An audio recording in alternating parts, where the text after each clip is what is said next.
नमस्ते मित्रांनो, स्वागत आहे तुमचं अमोघ चॅनलवर। आज आपण जाणून घेणार आहोत स्त्रिया पायात जोडवी का घालतात, दागिना की यामागे आहे मोठं गुपित। ही फक्त चांदीची नाजूक कडी नाहीये। आज जाणून घेऊया रामायणातलं मौन संकेत आणि आयुर्वेदाचं अचूक शास्त्र।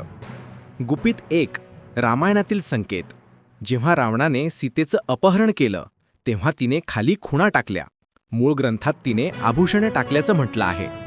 श्लोक अरण्यकांड 55 सर्ग। मुक्ता मणी सुवर्णानी भूषणाने शुभानीच तानी गात्रात उत्कृष्य वानरेषु नयपातयत। अर्थ, मोती, माणिक आणि सोन्याचे सर्व शुभ दागिने तिने शरीरावरून काढून वानरांवर टाकले।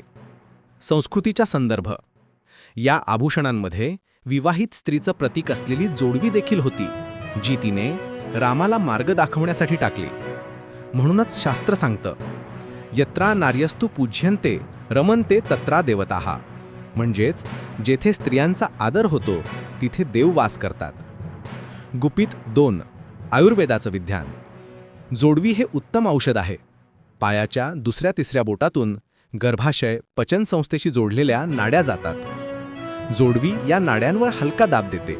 यामुळे काय, मासिक पाळी नियमित होते, तणाव नियंत्रित राहतो आणि चांदीचा थंड गुणधर्म शरीरातील उष्णता शोषून घेतो। म्हणून मित्रांनो, जोडवी हे फक्त मंगळसूत्रासारखं विवाहित स्त्रीचं चिन्ह नाहीये, ती आहे सीतेचा त्याग, आयुर्वेदाचं आरोग्यशास्त्र आणि आपल्या संस्कृतीचा चिरंतन तेजस्वी प्रकाश। पुढच्या दिवशी पुन्हा भेटूया अमोघ चॅनलवर। धन्यवाद।